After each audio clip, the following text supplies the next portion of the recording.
மறைந்த முன்னாள் இந்திய பிரதமர் மன்மோகன் சிங்கின் இறுதிச் சடங்குகள் நாளை பூரண அரச மரியாதையுடன் இடம்பெறும் என காங்கிரஸ் கட்சியின் பொதுச் செயலாளர் KC வேணுகோபால் அறிவித்துள்ளார். இந்தியாவின் முன்னாள் பிரதமர் மன்மோகன் சிங் தனது 92வது வயதில் உடல் நலக்குறைவு காரணமாக டெல்லி எய்ம்ஸ் மருத்துவமனையில் நேற்று காலமானார். அவரது மறைவுக்கு இந்திய பிரதமர் நரேந்திர மோடி, காங்கிரஸ் MP ராகுல் காந்தி, தமிழக முதலமைச்சர் MK ஸ்டாலின் உள்ளிட்ட பல்வேறு அரசியல் தலைவர்கள் மற்றும் சர்வதேச தலைவர்கள் பலரும் இரங்கல் தெரிவித்து வருகின்றனர். இந்நிலையில் அனைத்து அரசு நிகழ்ச்சிகளும் இன்று ரத்து செய்யப்பட்டுள்ளதுடன் நாடு முழுவதும் 7 நாட்களுக்கு துக்க தினம் அனுஷ்டிக்கப்படும் என மத்திய அரசு அறிவித்துள்ளது. அத்துடன் மறைந்த முன்னாள் பிரதமர் மன்மோகன் சிங்கின் இறுதிச் சடங்கு முழு அரச மரியாதையுடன் நடத்தப்படும் என மத்திய அரசு தெரிவித்துள்ளது.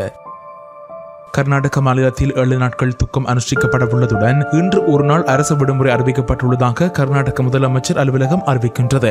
மறைந்த முன்னாள் பிரதமர் மன்மோகன் சிங் இந்தியாவின் நீண்ட காலம் பணியாற்றிய பிரதமர்களில் ஒருவராக இருந்தார் எனவும் அவர் 2004 முதல் 2014 முதல் பிரதமராகவும் அதற்கு முன்னர் நிதி அமைச்சராகவும் முக்கிய தாராளமயமாக்கல் பொருளாதார சீர்திருத்தங்களின் சிற்பியாகவும் கருதப்பட்டார்.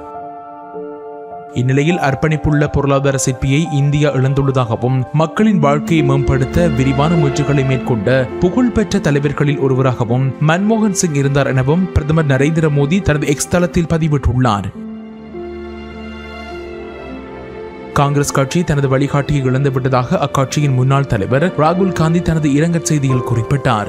ஜவஹர்லால் நேருவுக்கு பின்னர் முழு பதவி காலத்திற்கு மீண்டும் பிரதமராக தெரிவு செய்யப்பட்டதுடன் நாட்டின் உயர் பதவியை வகித்த முதல் சீக்கியர் என்ற பெருமையையும் பெற்றவர் மன்மோகன் சிங் ஆவார். ஆனால் அவரது 2வது பதவிக்காலம் அவரது நிர்வாகத்தை முடக்கிய ஊழல் குற்றச்சாட்டுகளினால் சிதைக்கப்பட்டதுடன் 2014 பொதுத் தேர்தலில் காங்கிரஸ் கட்சியின் தோல்விக்கு இந்த ஊழல்கள் காரணமாக அமைந்துள்ளன எனவும் தெரிவிக்கப்படுகின்றது. மன்மோகன் சிங் 1932 ஆண்டு செப்டம்பர் 26ஆம் தேதி அன்று பிரிக்கப்படாத இந்தியாவின் பஞ்சாப் மாகாணத்தில் எதுவித அடிப்படை வசதிகளுமற்ற கிராமத்தில் பிறந்தார். பஞ்சாப் பல்கலைக்கழகத்தில் பயின்ற பின்னர் கேம்பிரிட்ஜ் பல்கலைக்கழகத்தில் முதுகலை பட்டமும் ஆக்ஸ்போர்டில் கலாநிதி பட்டமும் பெற்றார்.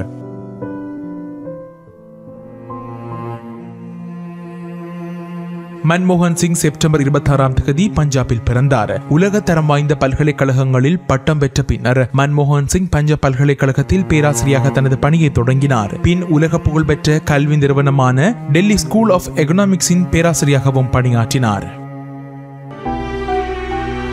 மன்மோகன் சிங்கின் பொருளாதார அறிவை அறிந்து கொண்ட இந்திய அரசு அவரை 1971ஆம் ஆண்டு வர்த்தக அமைச்சில் பொருளாதார ஆலோசகராகவும் நியமித்தது.